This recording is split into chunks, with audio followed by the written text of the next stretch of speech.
Hey guys, Rod here to Better Way the Farm. We are excited to be back coming at you from our home area here in Iowa. Today I titled this Why Boron? Maybe I should have said Why Boron and Manganese. I just got off the phone with Dan. He ordered some manganese early this morning, went out and looked and realized he's going to be spraying a lot more Roundup.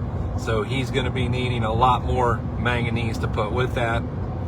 And so that's a moneymaker, and we know that. But I titled this one Why Boron? And here's the reason. A lot of you guys are getting ready to start side dressing. You're either going to Y drop or you're going to put a coulter on and you're going to put nitrogen on your corn. So why boron? Well, boron does a lot of things. But let's talk about how it came to be such a desperate need before we talk about what it does. Years and years ago, we used to get a lot of acid rain. And we are cleaning up the environment, whether or not they want to admit that, but we are. So in that acid rain, we used to get a lot of sulfur and we used to get a lot of boron. And those are negatively charged nutrients that leave us and run away every year. They're like nitrogen. We can't build them up. We have to keep putting them back. And as we get less and less out of our rainfall, the need becomes more and more and more. So I hope you're using a lot of sulfur. Ammonium thiosulfate is a great thing. Ammonium sulfate's a great thing. We need to be making sure we're putting on sulfur. But the boron thing is something that's been hard to address, and we've had some resistance to it. I talked to a guy from Wisconsin, Rob called, and he was talking about the fact that one of his guys who gives him advice was explaining how there's absolutely no response to boron. And my response to that was, you need to talk to this list of people that we have. And it's a lengthy list of people who know they get a significant yield response to boron. They know that they need it, and they need anywhere from 3 pints up to maybe even 9 pints. We've got some people who have huge needs. And the point is, when you put it on, you get the yield response. It's not something that's an investment for the future. It's ROI this growing season, right now this year. So how do we ascertain how much we need? Well, we could still do a soil test.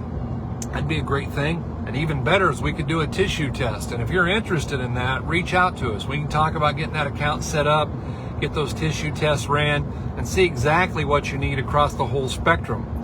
But even if you don't want a foliar feed, you can put the boron in with post-emerge chemicals.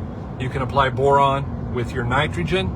There's a whole bunch of ways that you can put this on, and it will work for you and get you a significant yield return. What does boron do? A lot of things. Last year, if you went back and you watched the 12 days of nutrients that we do, where we really dig into what the different plant essential nutrients are and why they're important and what they do, we got to doing some new I got a new book, by the way. I'm super excited to get to reading. It's a hard read, but I'm going to have a lot of good information, I hope, for you guys out of that here in the future.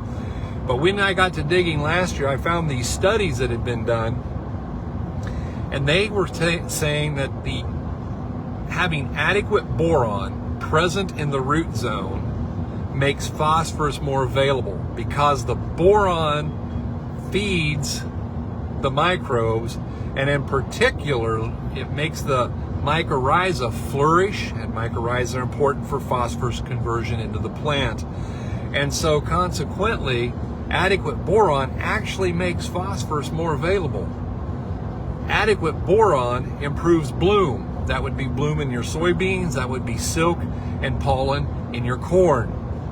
If there's anything we never want to be, it's deficient in boron, because we don't want to run out of pollen before we're done.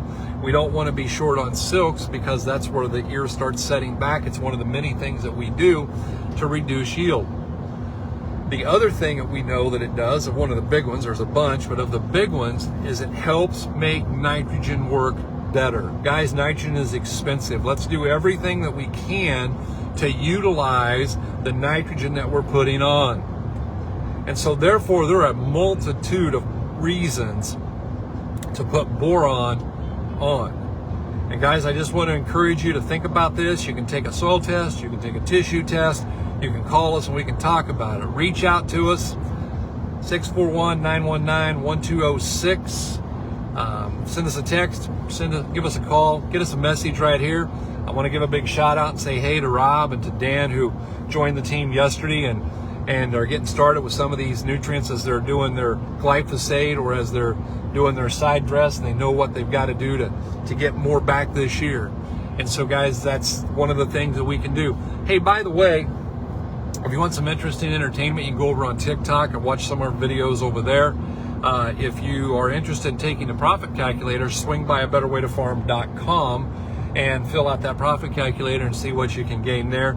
And guys, the podcasts that are dropping, guys are really loving. People are getting a hold of us. They're calling us because of them. They're thanking us for the information. So if you get to your podcast platform of choice, hit them up, A Better Way to Farm, and see what you can grab off of that that's of value. Guys, we appreciate all of you. We really do. It's great to be back home. Appreciate all of your prayers for Karen and for the family. And if you find value in what we do us a favor.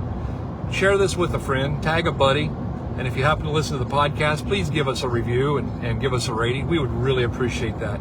We hope you guys are really having a better day.